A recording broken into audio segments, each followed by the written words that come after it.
Welcome back, my dear students. Today we are going to talk about importance of lichens, or you can say economic importance of lichens.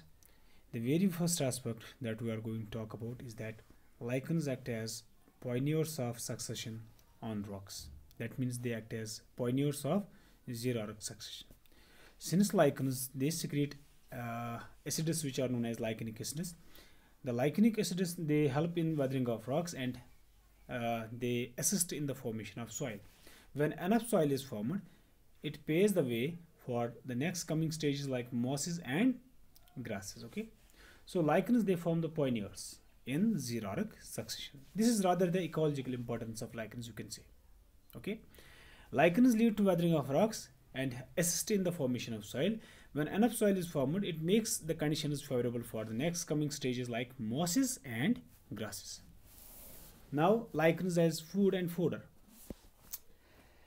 Some lichens like Lecanura and Aspicelia, they form the food of caterpillars, snails and insect larvae. That means they form the base of food chain. Okay, they form the base of food chain. Likewise, reindeer moss of tundra, they form the food of reindeer and musk ox. These two organisms cannot live without reindeer moss. Then we have Erwinia prunustri. They form the food of hares and rabbits. Citraria icelandica. It is used by the people of Scandinavia and Iceland during times of deficit and famines. When there occurs food scarcity in these regions, the humans there living there, they use Citraria icelandica as an alternative. Then the medicinal uses. First of all, Peltigeria canina, which is also known as dog lichen. It is used as cure for dog bite. Then we have Loberia pulmonaria, also known as lungwort. It is used for treating lung ailments. Erwinia furfuracea, used for treating cough. Citraria icelandica, Usnea species and Cladonia, they yield some important antibiotics. Usnea barbata, it is used for strengthening hair and treating uterine ailments. And then finally we have Parmelia saxatilis. It is used to treat the epilepsy. Okay, so now you know that the lichens they have some varied medicinal uses. Then the third aspect is perfumery. Some lichens like Ramalina and Erwinia, they have highly scented thalli. That means their bodies are highly scented, and because of this attribute, they are used for making dup, havan samagri, and scented soap. Then tanning and dyeing. Under this aspect, we have many lichens, for example, Straria icelandica and Loberia pulmonaria, which have astringent properties.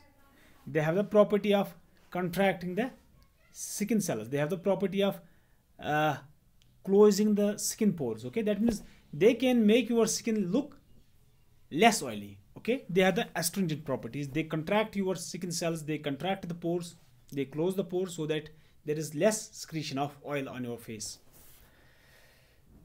Rosella and Lecanura, they yield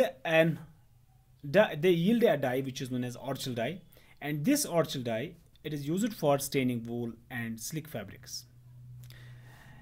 Orcine is a purified product of orchil dye. It is obtained from orchil dye, and this orcine, it is used as a stain in microscopic works.